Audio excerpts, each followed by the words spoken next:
We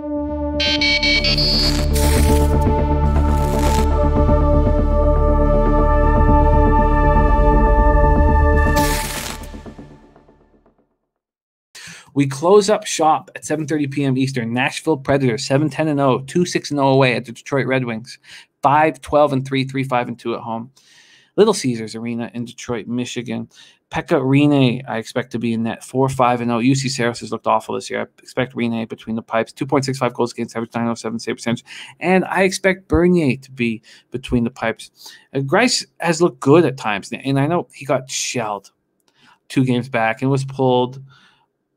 Bernier came in, didn't look much better, but Bernier looked excellent last out in a 2-1 victory for the Red Wings.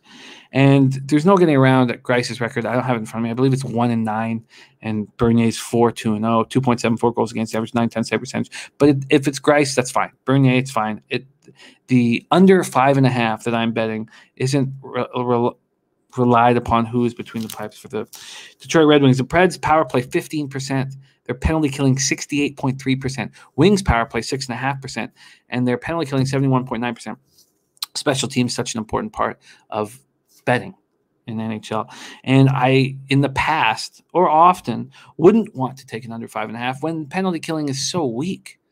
But the fact is, these power plays are bad. The Preds power play isn't as bad, 15%. And they got Josie and Ellis on that defensive unit.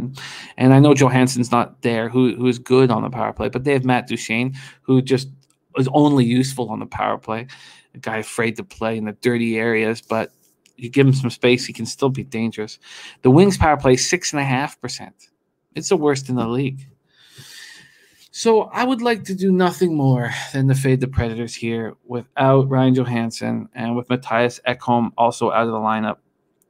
But I simply can't back the Red Wings with Danny DeKeyser and Troy Stecher, 2 defensemen, very useful defensemen out of the lineup, and Tyler Bertuzzi hurt.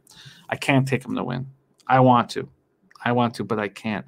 And these teams have really weak offenses. And maybe you're sitting there thinking, well, why would you want the under 5.5 when you're missing 2 important defensemen for the Detroit Red Wings? And what I see happening in the NHL is when teams are missing 2 of their top 4 or 2 important defensemen, it's not that their defense gets hurt as much as the outlet passes are non-existent.